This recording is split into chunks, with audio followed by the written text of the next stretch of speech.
پیارے بچوں، اس سے پہلی ویڈیو میں نے آپ کو اتنا بتایا کہ ابو جہل جو تھا وہ 1000 کا لشکر تیار کر کے مسلمانوں پر حملے کے لیے روانہ ہو گیا۔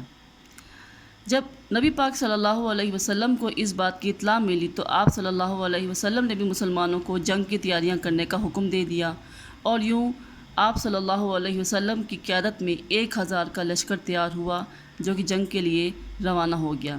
اس سے پہلے آپ صلی اللہ علیہ وسلم نے صحابہ کرام کو انصار اور مہاجرین کو بٹھا کر مشورہ کیا کہ جنگ مدینہ میں لڑی جائے یا مدینہ سے باہر لڑی جائے۔ بعض صحابہ کرام نے کہا کہ مدینہ کے اندر رہ کے لڑی جائے، اور بعض نے کہا کہ باہر لڑی جائے۔ چنانچہ آپ صلی اللہ علیہ وسلم نے یہ فیصلہ کیا کہ جنگ کو مدینہ سے باہر نکل کے لڑا جائے گا۔ تب آپ صلی اللہ علیہ وسلم جنگ کے لیے روانہ ہو گئے۔ راستے میں جب آدھے راستے تک پہنچ گئے تو کچھ مسلمانوں نے بیچ میں یہ بولا کہ ہم مدینہ کے اندر رہ کے لڑنا چاہتے تھے، آپ نے ہماری بات نہیں مانی، چنانچہ ہم آپ کے ساتھ نہیں جاتے۔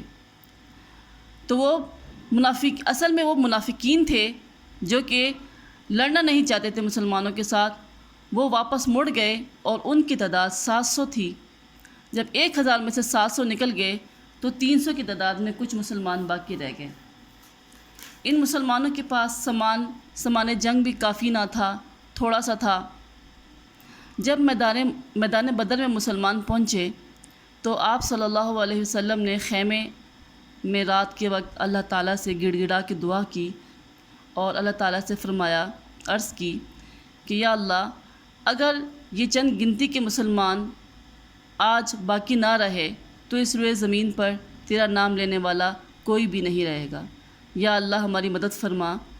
اللہ تعالیٰ نے آپ صلی اللہ علیہ وسلم کی دعا قبول فرمائی اور مسلمانوں کی مدد کی، جس میں رات کو مسلمانوں پر گہری نیند طاری ہو گئی۔ وہ سو گئے، اطمینان کی نیند سو گئے تاکہ صبح مطمئن ہو کے کفار کا سامنا کریں۔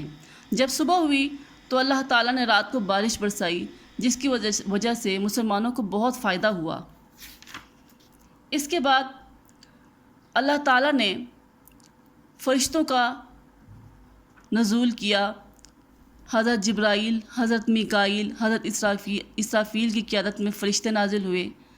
جب شیطان نے یہ دیکھا، جو کہ کفار کے لشکر میں موجود تھا پہلے سے، کہ فرشتے نازل ہو رہے ہیں، تو اس نے تو ٹکا سا جواب دے دیا کہ میں تمہارے ساتھ نہیں ہوں، کیونکہ جو میں دیکھ رہا ہوں وہ تم نہیں دیکھ رہے۔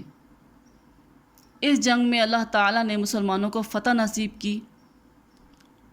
70 کفار مارے گئے، 70 قیدی بنے اور اسلام کا بول بالا ہوا۔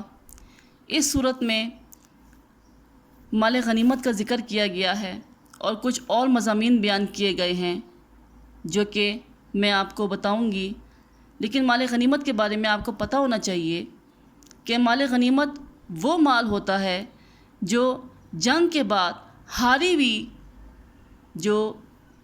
ہارا ہوا لشکر ہوتا ہے، وہ میدان جنگ میں جو مال لایا ہوتا ہے وہ چھوڑ کے بھاگ جائے، اپنی جانیں بچا کے وہ مال چھوڑ کے بھاگ جائے، اور وہ مال جیتی ہوئی فوج کے ہاتھوں میں آ جائے تو اس مال کو مال غنیمت کہتے ہیں۔ اس جنگ میں مسلمان کو بہت سا مال غنیمت ملا، چنانچہ اس مال غنیمت کی تقسیم کرنی تھی، سو اللہ تعالیٰ نے یہ آیات نازل فرمائی۔ آئیے اگلی ویڈیو میں اس کے بارے میں جانیں گے۔